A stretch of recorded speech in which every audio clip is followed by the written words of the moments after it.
one verse that we covered last week is kind of the springboard because, as many of you at least recall, when you see the word therefore, you got to figure out what the therefore is there for. So that's what we're going to use just as a springboard. We're going to spend much time rehearsing what we did last week, but we're going to press on. But we're going to start reading in the 24th verse down through the end of the chapter.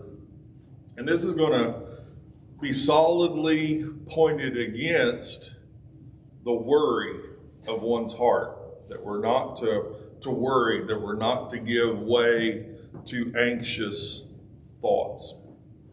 It says, "No one can serve two masters, for either he will hate the one and love the other, or else he will be loyal to the one and despise the other.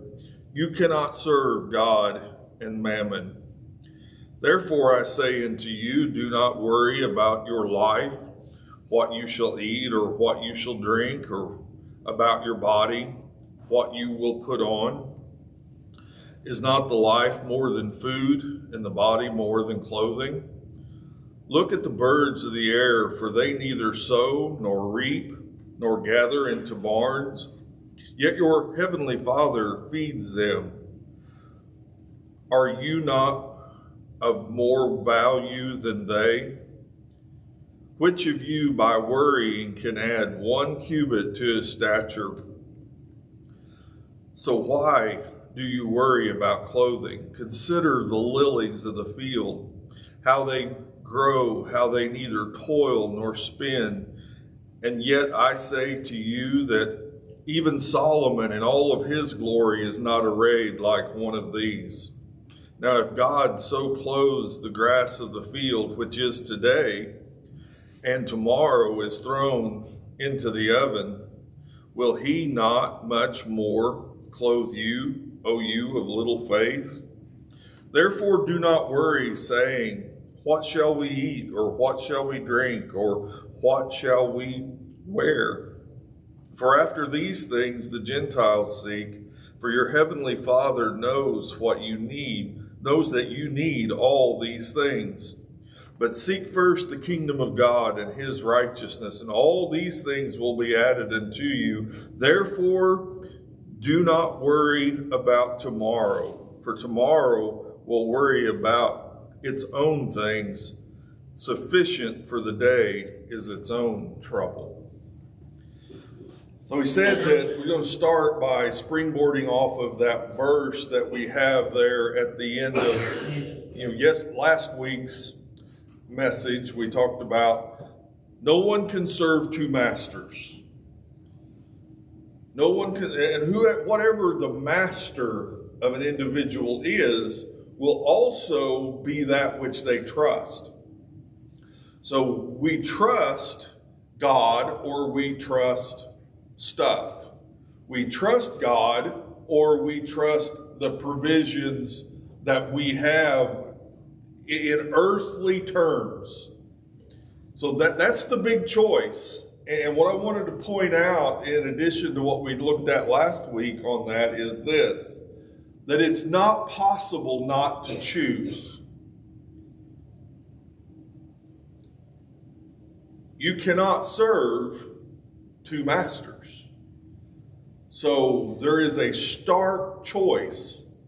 So it is absolutely sure that you are serving one of those two. You're either doing all that you do for the purpose of serving the one, serving stuff, materialism, to gain more status, to gain more wealth, to gain more of this world's, the treasures that this world values, or you're laying up treasures with God. Because that's what it means to lay up treasures in heaven, means with laying up treasures where you have an eternal safekeeping for that which you're investing your life in. And because of that, And because that Jesus has laid out such a stark contrast between those two value systems, because treasure drives an individual hard after the thing that is valued.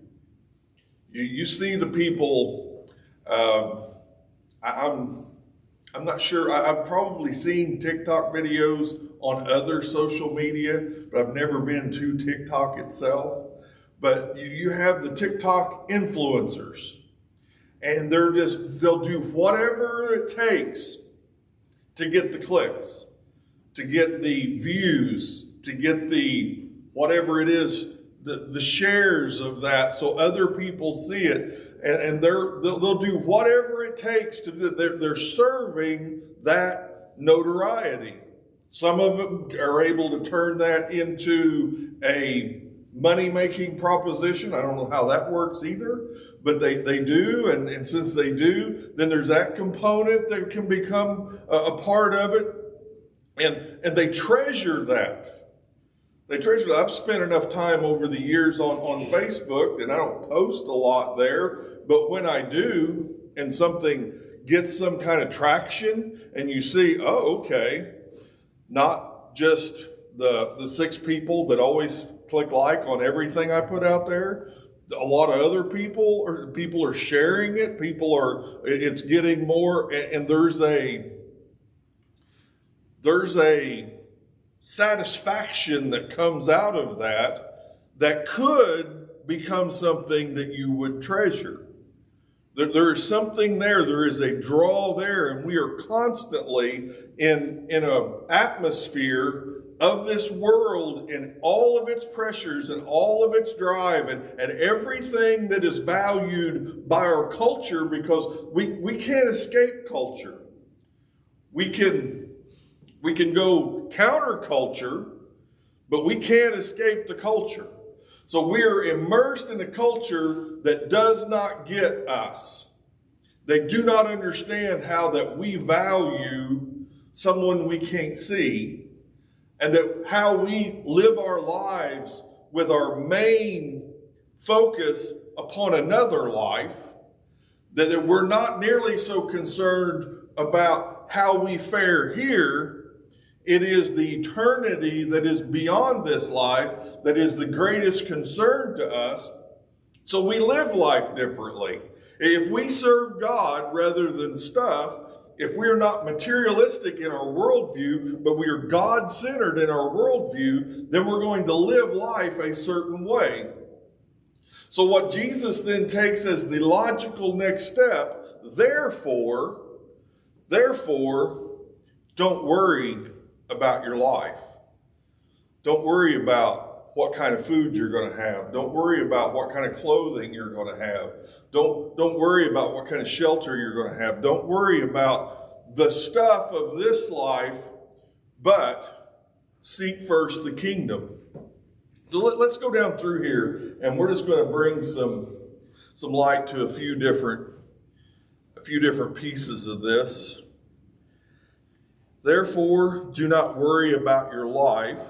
And then it says in that same, in verse 25 also, it says, nor about your body. Don't worry about your life, and don't worry about your body. 2 main sources of worry. And what we're talking about here is anxious thoughts. Concerns are absolutely valid. It's about, if you're going to eat, that is something to be concerned about. If your cupboard is bare, you have nothing in the refrigerator, you have nothing to put on the table, and you have no way to purchase anything to put on the table, that's a concern. That's different than what's being spoken of here. He's talking about what you put on, what you put in your mouth, what you feed upon. And he says here to not worry about your life. And that word life there is literally the same word that would be used if he was saying, don't worry about your own soul. Your soul, your mind, will, and emotions. Don't worry about your life, because that's the portion of us that are really concerned about the way we appear to others, the way that the image that we project to another. So what it boils down to here is, don't be worried about what others think about your life, the way that you live. If you're overly concerned, if you're concerned about what other people think of you, then you will be molded. Those pressures will conform you to this world. We talked about this in the Sunday school class this morning about not being conformed to the world, but being transformed by the renewing of our mind. That's the conforming that is always an issue for us, because we're in the culture, and the culture has a reaction. And to every action, there is an equal and opposite reaction. There is always that which you live godly in Christ Jesus, you will suffer some form of persecution. Now, fortunately, we live in a land where you can still worship God freely, but we're not super hemmed in like they are, say, in a Muslim or a communist nation. We have a lot going for us as far as freedom goes still here in these United States. It is a great place to be. But you will pay a price for walking with God. And that's the key that links the last week's message to this week's message is, if you're going to serve God and not stuff, then you're going to live in such a way as there will be pushback. And when there is pushback, you will feel pressure to, I remember what it was like. I've never been a fashion conscious person, but I do remember back in the olden days when all of my friends had Converse All-Stars, and I had kids. That's what my family could afford. They didn't think they could afford the Converse All-Stars. They looked exactly the same. I think they may have been exactly the same. One had a little thing on there that said Converse All-Stars, and hey, that was really cool because, college players and pro players wore those kind of shoes. And you see what I mean? It's don't give any thought to what you put on. Do you have shoes, especially in the wintertime? Do you have shoes? Yeah, but my shoes aren't nearly as stylish as, you remember, I'm showing my age here because of the news stories that I recall, but you remember Imelda Marcos, the leader of the Philippines' wife that had like 3,000 pairs of shoes? That's a lot of shoes. Why? Well, you have to have exactly the right thing with it, and you wouldn't want to be seen wearing those shoes a second time.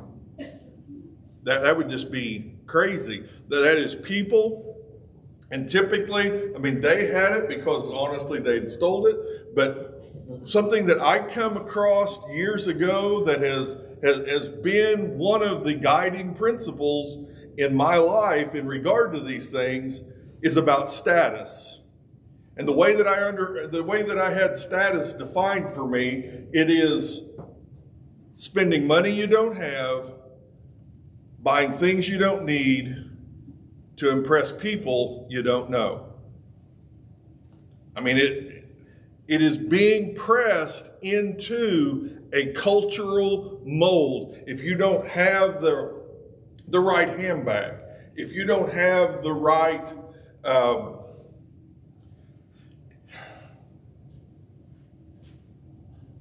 hat, the right color tractor.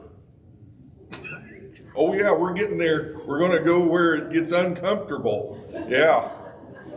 if you don't have green paint on yours, or if you don't have red paint on yours, then, well, you know, all of that, if we are doing things so as to, if we're giving thought to our life and the things that we possess in our life with a thought other than how it serves God and his kingdom, then we are living in a way that Jesus is saying we need to get over that. And what it will do, the inevitable outcome of that, and the thing that Jesus is desiring to save us from, is the anxiety that brings upon a life. Now, this isn't the only source of anxiety, don't get me wrong. There's all sorts of things that can bring anxiety into a life. But here we're looking at needless concerns, needless suffering, needless worry. I've preached about worry different times, and I can't hardly ever do it without mentioning my grandparents. Worriers, absolute worriers, especially my grandma. I can remember my grandma, one time she was giving voice to me that she had real concerns that something terrible was going to happen. You know why? Because nothing terrible was happening. It just seems like it's just going too good right now. Something terrible is going to happen. That is what we're looking at here. It's this borrowing trouble from tomorrow. We're going to end here, but I want to bring it in up front. If we are concerned about that which hasn't happened, what good does worry do? Don't be concerned about your life. Don't be concerned about the body, what you will put on it. Don't be conformed to this world's mold. Don't be driven in your desires to go, because this whole culture is absolutely aimed at thwarting this passage of Scripture in the believer's life. Now, there's nobody sitting in an advertisement agency, or at least very few people that I would think would be sitting there thinking, well, if Jesus said to do this, so we got to drive this culture hard the other direction. No, it's all about money. It's all about the stuff that they want. So advertisers work their advertising in such a way as to try to make you believe that you just won't be happy without their product. And that's exactly what they're paid to do. And that's the exact desire of their agency, is to put people's products out in front of people in such a way as to make them desired, and make them desired to the point that people will be willing to part with their money to purchase them. And when they're effective at doing that, they can build something, and as they build a business, then they get more. They get a brand built. They get that brand out in front of people. Now people want to wear the Levi's jeans. They want to wear the Duluth Trading stuff. They want to wear something because there's a brand that's been built, and it all goes around this. Now you got to wear something. I mean, nobody's advocating for you to just walk around buck naked. Nobody's going for that. That you have something on is a critical thing. You need to be covered, especially in the wintertime. You'll need to be covered with some layers. So having clothes is not a problem.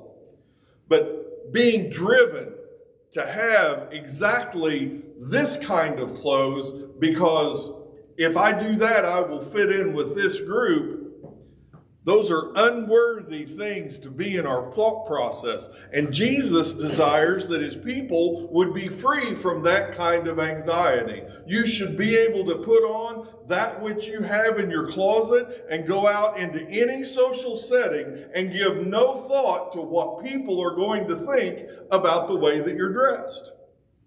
You should be able to go into any restaurant. You get invited to go with somebody to an upscale restaurant, and if you would rather eat hamburgers than steak, order a hamburger.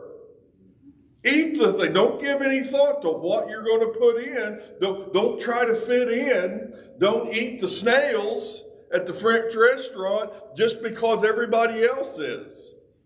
Now, if you're curious enough to see what a snail tastes like, feel free. But don't be driven there by pressure from another, because it's a sign. It is a sign of weakness. It is a sign that we are pliable. Brian mentioned this morning The Pilgrim's Progress. Great book, written by Puritan minister who was put in prison for preaching the gospel without a license. Go figure. He wasn't allowed to preach in any church buildings, but he would preach in the open air, and people would just flock to hear him expound upon the Word of God. And while he was in prison, he writes this: in the similitude of a dream, he writes this story of Christian leaving the city of destruction and headed out towards the celestial cities. And one of his companions on this journey for a little while was a guy named Pliable. And he could be convinced, he was easily convinced to follow along and go with Christian, but then not long after, he was easily convinced to depart from the way to heaven and go some other way. He was pliable. He wasn't a fixed individual. He was very easily influenced. If we are easily influenced, we're going to be blown about by every wind of culture. It happens to all, but it's probably most easily seen in the hemlines of women's clothing. There will be a time whenever you can't see their ankles. And then there's a time that you can almost see everything, and then there will be everything in between, up and down. What drives that? What drives that?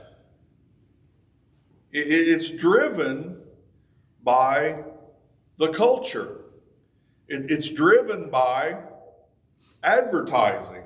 It's driven by media culture that shows people this is what's acceptable, and not only acceptable, this is what fits in. If you're not like this, then you're not going to fit in. And it's this drivenness to fit in that creates much of the anxiety that's being put in the crosshairs by Jesus as he goes through here. Then he goes on and says, Is not life more than food, and the body more than clothing? What's important? What's important? What do we have as a list of priorities, in our life? How do we spend our time? How do we spend our money? How do we spend our attention? Is it on worthy things or not? And what is life? What is your life? I know James says it in Eastern. He says, "What is your life? It is but a vapor. It's here one day, it's gone the next." Life is short. I'll soon be 60 years old. I can remember being 14 and not expecting to live past 16 or 18, and took a pretty good run at that. But now, I'm almost 60, and you think, well, if I knew I was going to live this long, I'd have taken better care of myself. What is your life? Well, Jesus has some answers for that. And what we know, it's not about what we eat. It's not about what we wear. It's not about what kind of shelter we live in. It's not about any of the things that this world prizes. The American dream is a lie. That's not what we're after. That's not what's going to make us happy. The home ownership, I think it's a prudent thing to do. It is a goal to work towards, but if you don't own your home, don't ever let anybody make you feel like less because you rent. Home ownership has its own set of, when we look at these sorts of things, the more that you possess, everything that you possess, there's a little piece of it or a little piece of you that it possesses. There's always maintenance that comes with everything that you own. It's the law of entropy. If you don't do nothing, if you buy a house and you do nothing, it will fall in on you. If you buy a car and you do nothing, it will fall into disrepair and fail to go down the road. If you do these things, just be aware of the trap of possessions, because before long, your possessions can possess you if you're not careful. Godliness with contentment is great gain. So we can look at these things and we can see what God is trying to save us from by telling us not to be conformed to this world's idea of what will make you happy, because it's a lie. It's an absolute lie. You look at the people that have all of those things that the world is telling us will make us happy, and you'll find that they're no happier than the people that have none of them. What will make you happy? To be happy in Jesus, to trust and obey. I mean, that's what the old song says, and it's coming right out of truth. When we rest ourselves in Him, when we become satisfied with that which He provides. I've been fortunate to be able to have I've had I've worked for the same company. I've not had the same job. I've had about 5 different jobs, but I've worked for the same company for 36 years. That's a stability in life. But the things that, the provision that is made for me, it gives you the ability to do things you wouldn't do with a lesser job, for sure. But you don't have to let that provision take you over. You can you take authority over that which is yours, and you conform it to the will of God. And this is what Jesus is after. He says, look at the birds of the air. They neither sow nor reap nor gather together into barns, yet your Father in heaven feeds them. Are you not worth more than they? Who's your master? Your master's going to be the one that takes care of you. And He will take care of you well if your master is the Lord. He takes care of those.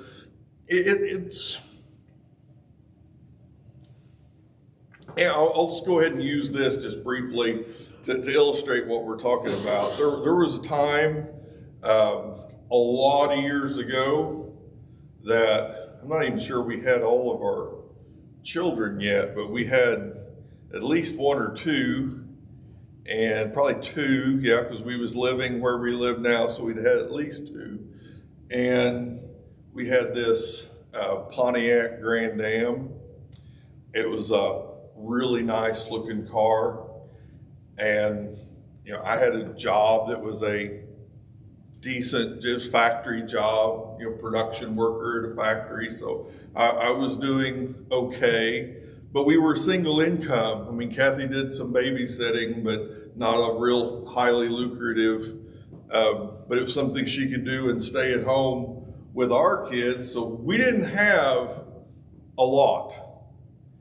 And we had worked and saved, and we were trying to do it. Who was Dave Ramsey before Dave Ramsey was? Larry Burkett. Larry Burkett. I was listening to him on the radio when he was talking about how important it was to have an emergency fund. And we were living paycheck to paycheck, and man, we scrimped and we saved, and we got us a rainy day fund. And it felt so good to just have the pressure of that off of us and no more than we got to that goal. And the Grand Am was what Kathy drove. And I get in it to go to church on Sunday, and I turn it on, and how long's it been knocking like that? And it was a rainy day.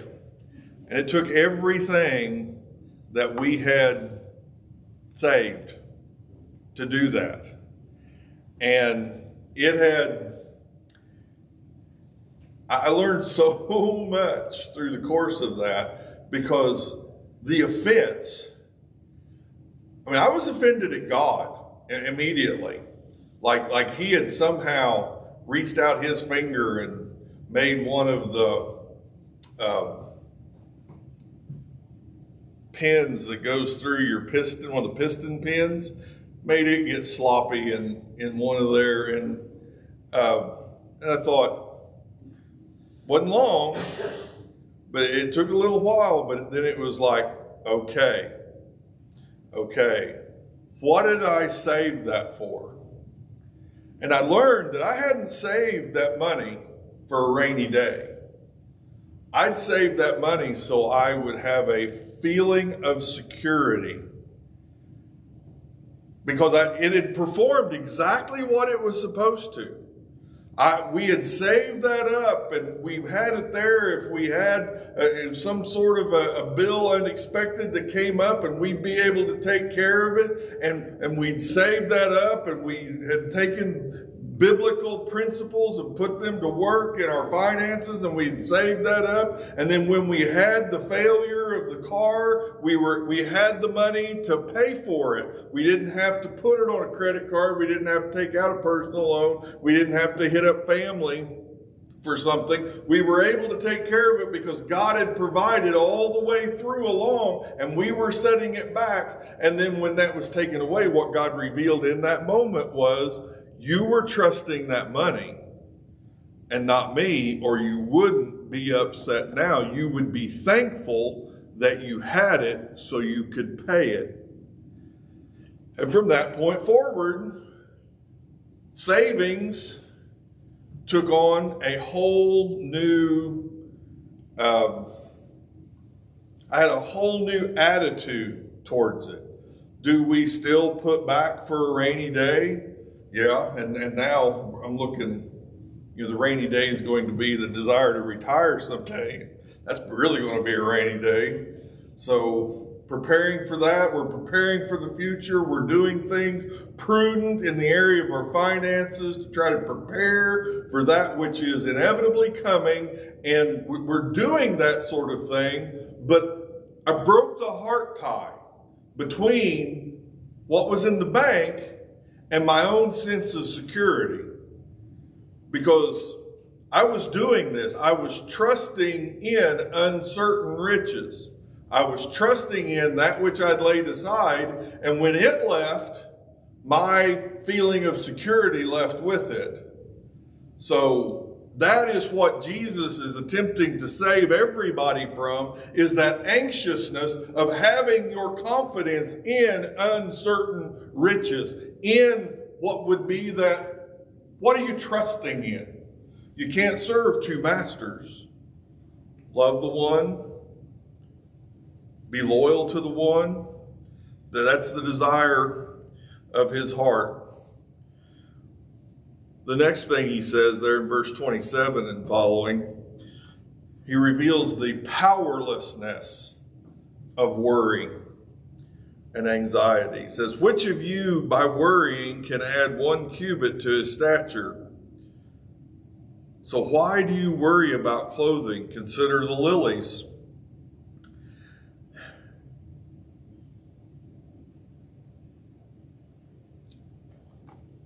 Why do you worry about these things? If you worry about those things, it's because you're trusting in those things. Like the example that I was given to you out of my own life, was it wrong for me to lay aside money for a rainy day, for unexpected bills, to have an emergency fund? Was that wrong for me to do that? No, it's the very wisdom of God. I mean, you read Proverbs through one time and you'll be fully convinced I was doing right. But you can be just as convinced that I was doing right in the wrong way. The result of me doing right was I put my trust in that, and it was anxiety producing. And it even produced offense at God for that brief moment until he showed me what I was doing. When we look here and we see the powerlessness of worry, it says, I'm not super tall. Whatever, 5'8", maybe. I might have been 5'9" at one time, somewhere in that neighborhood. I would have loved to have been 6'4". That would have been awesome.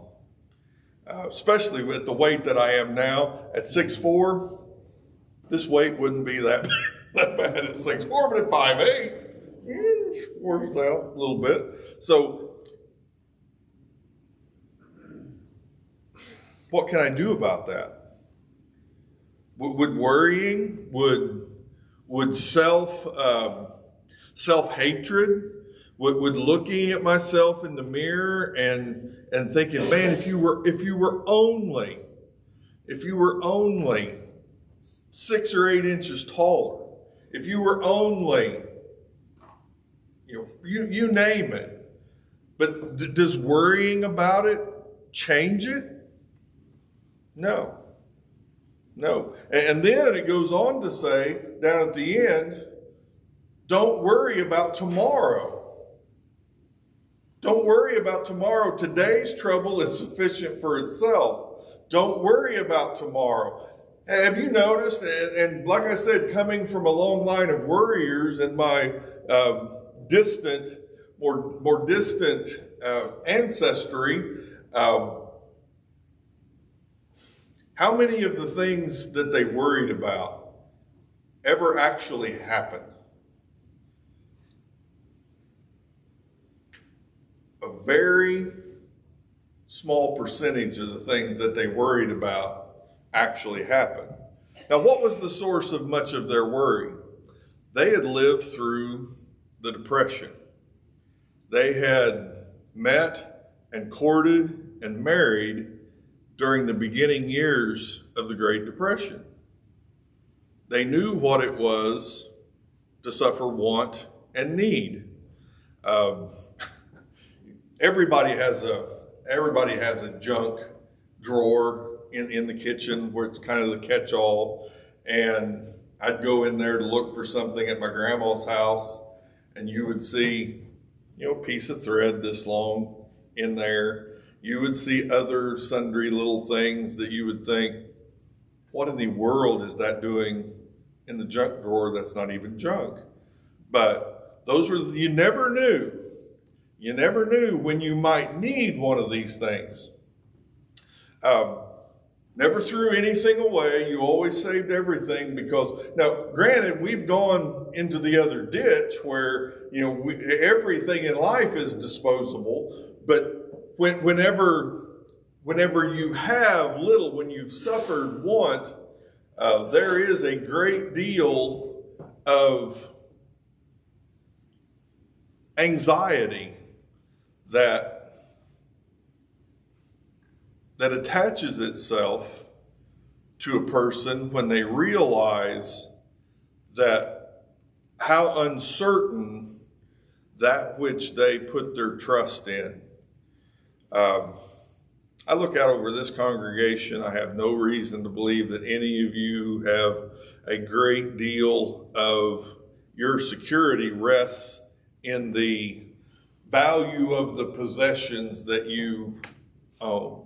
The number in your bank account.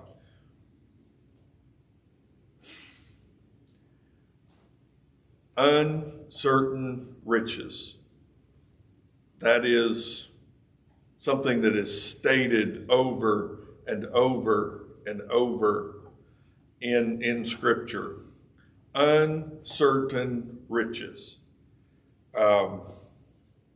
There's a lot of ways that money and stuff will let us down, especially in a society that is organized the way that ours is, with fiat currency, where I don't know if you've noticed it or not, but the money supply in our nation has been increased substantially over the last decade or so, really intensely over the last 5 years, but it is inflated. Maybe that's where inflation comes from. It's been inflated so much that what somebody is doing is they go out and say, just to make it easy math, let's say you've got $10,000 in the bank and the money supply was $10 trillion. I have no idea about your bank account or the total money supply, but it's $1,000 or $10,000 and 10 trillion over here. If somebody prints another $10 trillion and doubles the money supply to $20 trillion, does that take any money out of your bank account? No, you'll still have $10,000, but it will buy you what $5,000 would have before they printed the other 10 trillion. This is where we live. Money has never been more uncertain. There's never been a time whenever you could have less confidence in the full faith and credit of the United States government to back the money. That just means it's good. That doesn't mean it's worth anything. So don't trust stuff, especially don't trust money. Money is not where to put your trust. You put your trust in God. I've learned this the hard way over time because I've been one of those people that has seen.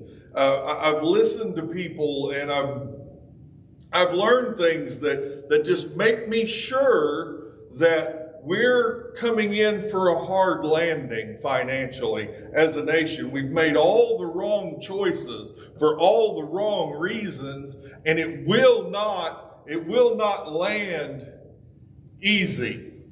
We've overrun the landing strip. It's going to be a hard landing. I just pray it's not a crash. And we're coming in, and it's going to happen. So when it happens, where will your trust be? Because I've thought long and hard about this, probably too long and probably too hard about it. And I've tried to position myself in a way that I would be able to not just take care of myself through the course of that, but be able to aid others in the time of greatest need. But it's impossible that we would position ourselves in a way that we would be able to navigate that which must come when it eventually does come. This is a timely message. This is a timely truth to be held before our eyes, because when things become what they can become, and people my age have never experienced this. I mean, we think it was kind of bad in the 70s with the gas lines and all of the inflation that was going on there. I mean, when I bought my first car, this seems like a lie, but it's the honest to God truth. When I first bought my first car, 16.9% interest. That just doesn't even, it sounds like a lie. It was exactly what I paid in 1981. Now that's exactly what it was. It left a mark. I can remember it well. That's nothing compared to that which we will very likely, this is where we're headed. And if we keep going where we're headed, we're going to reach that place. You better not be trusting in riches and stuff when we get there. You better have your full trust in the full faith and credit of our Lord Jesus Christ and his Father God. That's the only way. That's the only way we can have security and have peace and be a lighthouse in the midst of a storm, is whenever you have peace when you don't have anything. You don't have anything else, but you have the peace of God that passes understanding, and you have his promise of provision. So you don't know how he's going to provide, but you know that he will. That has to be enough.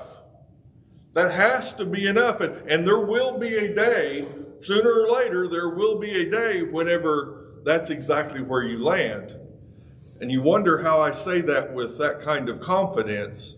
Am I absolutely sure that the economy is going to plunge into utter darkness and the dollar becomes worth less and worth less until it becomes worthless?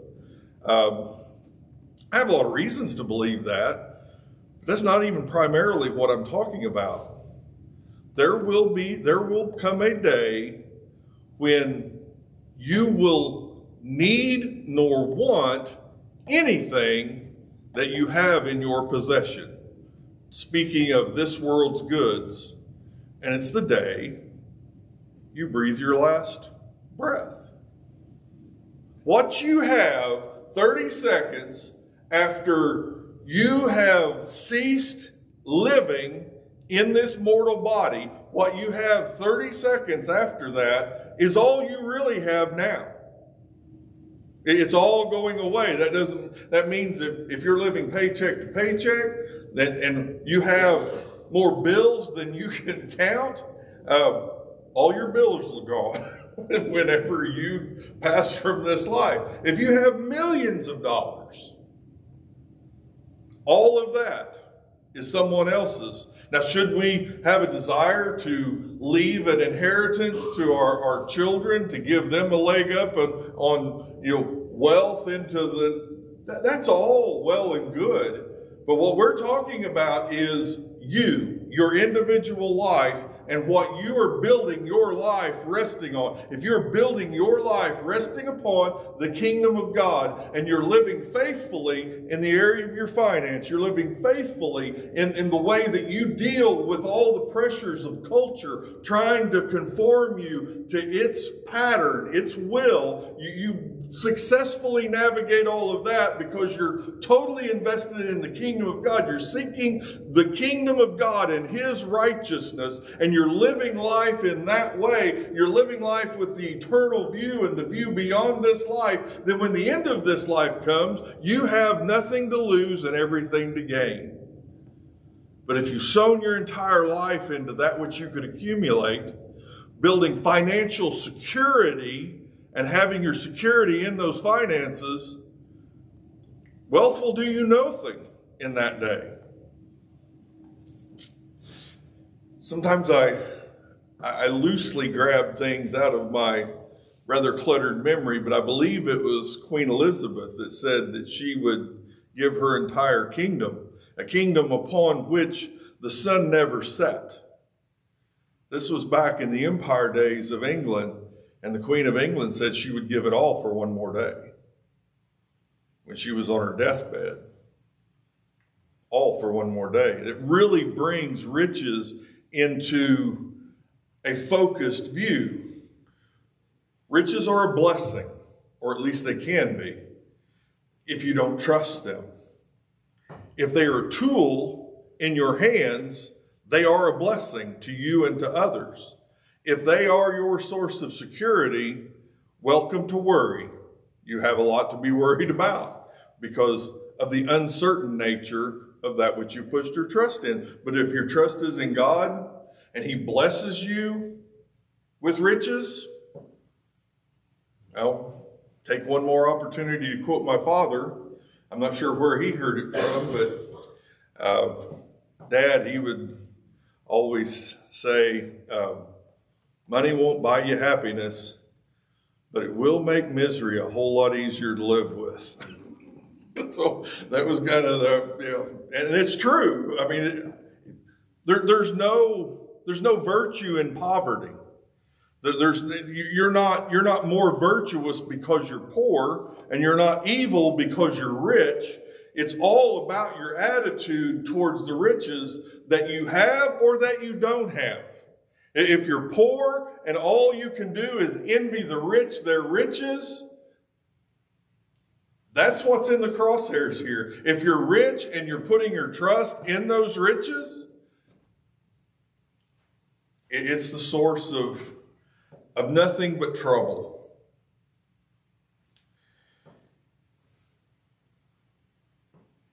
Already talked about don't worry about tomorrow. Got one more passage of scripture. Just want to kind of bring it into a focused view here right at the end. In Philippians chapter 4, verses 6 and 7, it says, "Be anxious for nothing, but in everything, by prayer and supplication, with thanksgiving, let your requests be known to God, and the peace of God, which surpasses all understanding, will guard your hearts and minds through Christ Jesus." Don't be anxious. Don't worry about your life. But what do you do in place of that? Prayer. Make your petitions known to Him. Put your anxious thoughts. He cares for you. So cast your cares, cast every anxious thought before Him because He cares for you. You have the care of a loving God who has the power to create all the universe. Everything is His. He has more than enough. And you're His. And He's promised to provide. And when we place ourselves in His hand, we can have our hearts guarded. He will guard your hearts and minds through Christ. And He does it with this promise. He spared not His own Son. It's Romans 8. He spared not His own Son. How will He not with Him freely give us all things? You can trust Him. And I have good reason to believe if you've never had to trust Him or never felt like you had to trust Him, you will get the opportunities in the days to come. For one reason or another, you will get the opportunities. But He is trustworthy. His peace, the God of peace, peace that passes understanding. It surpasses, in other words, peace that He has this, even when you don't know how He's going to provide, even if you can't trace His hand in motion, you can trust that He's going to, and you have peace that passes understanding. If I could see how God was going to do something, it would be easy to have peace. But to know that God is going to do something is sufficient to produce peace, even if I don't know what that something is. And the same is true of you if you put your trust firmly in him.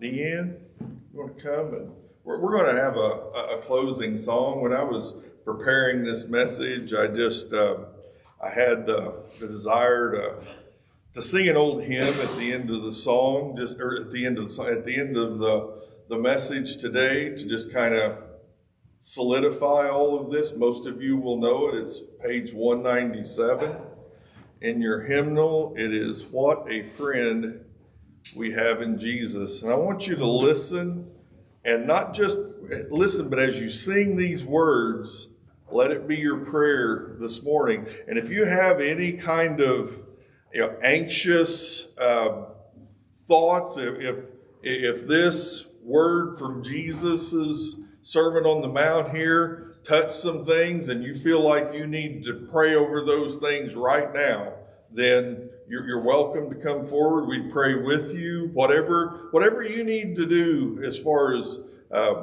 transaction with Jesus in this moment in response to what you've heard this morning, now's the time to do that. But I really encourage you to be engaged in the singing of this song that we joined in together. 197. Yeah.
we thank you that you are the friend that sticks closer than a brother, Lord, that you are the one who never leaves us or forsakes us, Lord, but is a very present help in time of need, God. And we thank you, Lord, that you're always there when we have burdens, when we have concerns, Lord, when we've gone to the place of worry, Lord, that you always extend your hand to us, Lord, to pull us, out of those pits of darkness, Lord, and set us in the place of your marvelous light, Lord.